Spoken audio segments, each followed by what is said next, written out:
जब हम छोटे थे तब मम्मी रोटियां एक स्टील के कटोरदान में रखा करती थीं।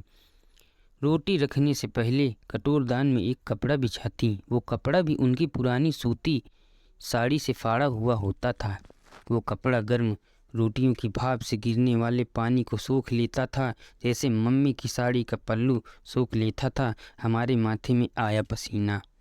कभी धूप में छांव बन जाता तो कभी ठंड में कानों को गर्माहट दे जाता। कभी कपड़ा न होता तो अखबार भी बिछा लेती, लेकिन मम्मी बिछाती ज़रूर थी। समय बीतता गया और हम बड़े हुए।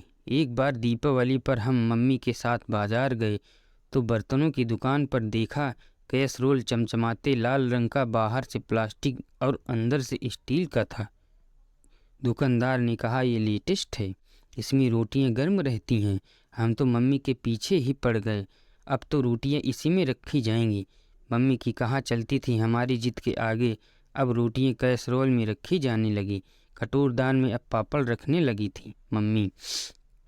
अगले महीने मम्मी की एक सहेली ने पापड़ मंगवा के दिए, पर वो बहुत बड़े थे।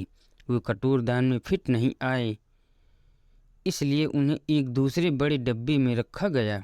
और अब कटोरदान में मम्मी ने परथन रख दिया। परथन माने सूखा आटा जो रोटी को चिपकाने नहीं देता। जैसे जैसे समय बीतता गया कटोरदान की भूमिका भी बदलती गई, पर वो मायूस न हुआ। जैसा था वैसा ही रहा, बस ढलता गया नई भूमिकाओं में। कुछ और समय बीता, मेरी शादी हो गई और एक नए शहर में आ गई।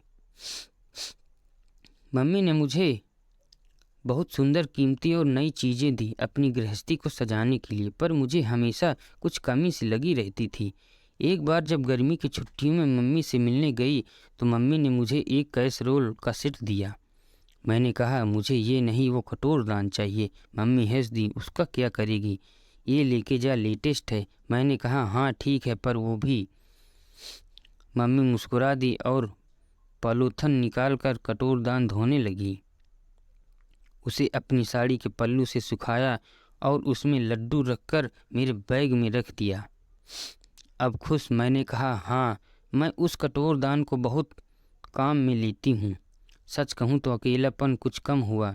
कभी बेसन के लड्डू भर के रखती हूँ, कभी शक्कर के पारे, कभी उसमें ढोकला बनाती हूँ, कभी सूजी का हलवा रखती हूँ और कभी दही जमाती हूँ, कभी पापड़ भी रखती हूँ।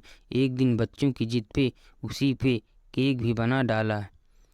नित नई भूमिका में ढल जाता है मम्मी का ये कटोरदान। यहाँ आने के बाद मुझे मम्मी की बहुत याद आती थी, पर मैं कहती नहीं कि मम्मी को दुख होगा। कभी कभी सोचती हूँ, क्या इस कटोरदान को भी मम्मी याद आती होगी? ये भी तो मेरी तरह मम्मी के हाथों को स्पर्श को तरसता होगा।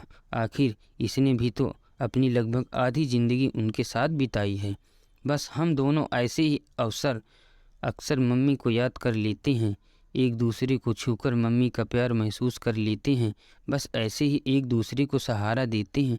और मम्मी का कटोरदान। दोस्तों, ऐसे ही कहानी के लिए हमारे चैनल को सब्सक्राइब एंड लाइक करिए।